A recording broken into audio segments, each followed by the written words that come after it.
असे या ठिकाणी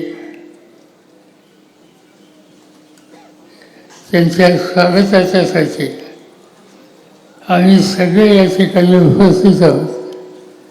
ते हर्षवर्धन पाटील या ठिकाणी उपस्थित असलेले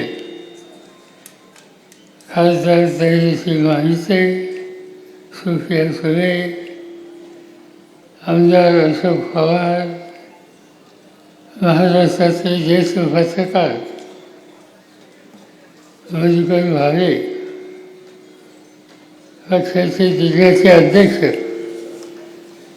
शिवाजी बापू, पुण्याचे माजी महापौर अंकुश काकडे,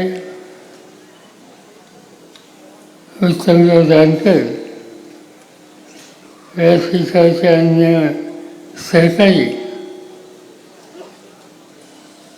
आणि हर्षवर्धन यांच्याबरोबर संघटनेची जबाबदारी घेण्याच्यासाठी ज्यांनी साथ द्यायचा निर्णय घेतला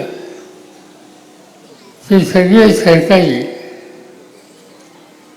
तालुक्याचे अध्यक्ष शेख पाटील, बाकीचे सहकारी, बंधुभगिनी, अतिशय समाधानाने आज या ठिकाणी या सभेमध्ये मी आलोय. जुना जुना आहे. 1967 साली पहिल्यांदा मी महाराष्ट्राच्या विधानसभेमध्ये सभासद म्हणून गेलो आणि त्या कालखंडामध्ये आम्ही लोक तरुण होतो. माझं वय 27 होतं आणि आम्हा तरुणांना मदत करणं, मार्गदर्शन करणं, विधिमंडळामध्ये कसं काम करावं,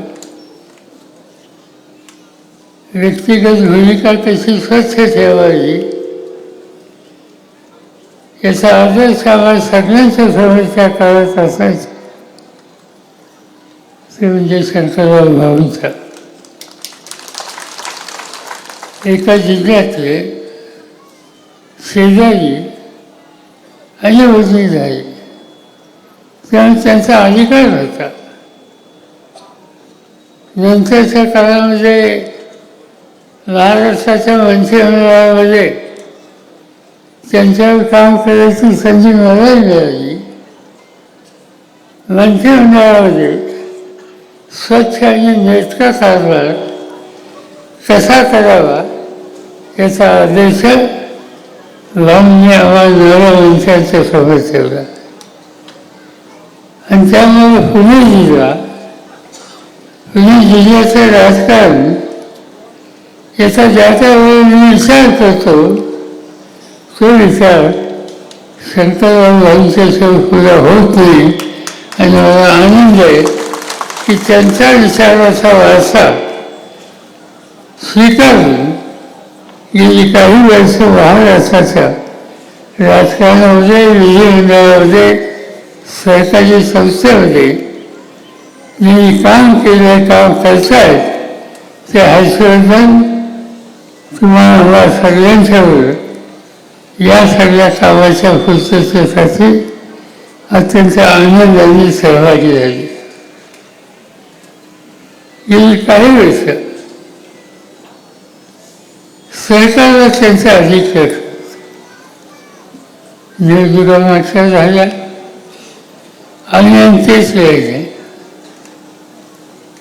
माझा प्रयत्न होता की पुणे जिल्ह्यामध्ये आणि महाराष्ट्राच्या जिल्ह्यात सगळ्या जाती जमातीच्या लोकांना घेऊन समाजकारण करावं.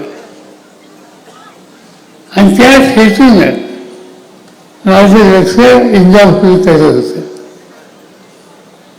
जाणून घेऊन विचार करत इंदापूरच्या एका सरकारला प्रोत्साहन करण्याचे काम केलं. छत्रपतीचे चळवळ केली.